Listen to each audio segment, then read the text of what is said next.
Hello সবাইকে আসসালামু আলাইকুম। আশা করি সবাই অনেক বেশি ভালো আছেন। আমিও আলহামদুলিল্লাহ আপনাদের দোয়ায় অনেক ভালো আছি।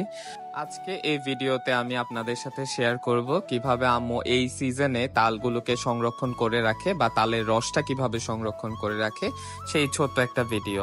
তো এই তালটা ছিল আমার আব্বুর আনা একটা তাল। তালটা দেখতে যতটা সুন্দর ছিল প্লাস এটার রঙও খুবই সুন্দর ছিল ভেতরটা।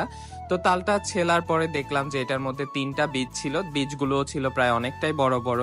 তো ভেতরটা দেখে আসলে মাশাআল্লাহ এতটাই সুন্দর লাগছিল, কালারটা যেমন সুন্দর প্লাস এটার মধ্যে অনেক পরিমাণে রসও ছিল। তো আম্মু ভালো করে এটার আঁশগুলোকে ভালো করে ছাড়িয়ে নিচ্ছিল যাতে রসটা বের করাটা খুবই সহজ হয়।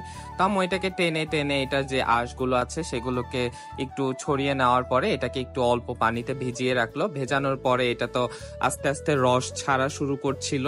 তারপর এটাকে একটা ছাঁকনিতে করে এটার ভালো করে রসটা বাইরে নিংড়ে নিচ্ছিল। তো এখানে ছাঁকনিটা আপনারা যে কোনো ছাঁকনি ইউজ করতে পারেন বা ছেঁকেও নিতে পারেন কাপড়ের সাহায্যে।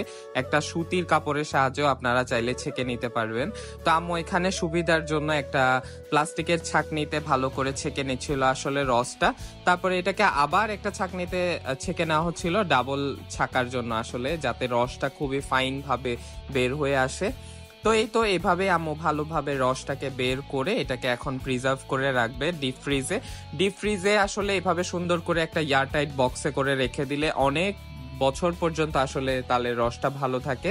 যদিও আমাদের সাথে সাথেই খাওয়া হয়ে যায়, 3-4 মাসের মধ্যেই খাওয়া হয়ে যায়, কিন্তু এটাকে আপনারা চাইলে প্রায় 1 বছরেরও বেশি সময় এটাকে প্রিজার্ভ করে রাখতে পারবেন ডিপ ফ্রিজে। তো এই তো এটাই ছিল আমার আজকের video. Hope you like it. Thank you for watching. Allah হাফেজ।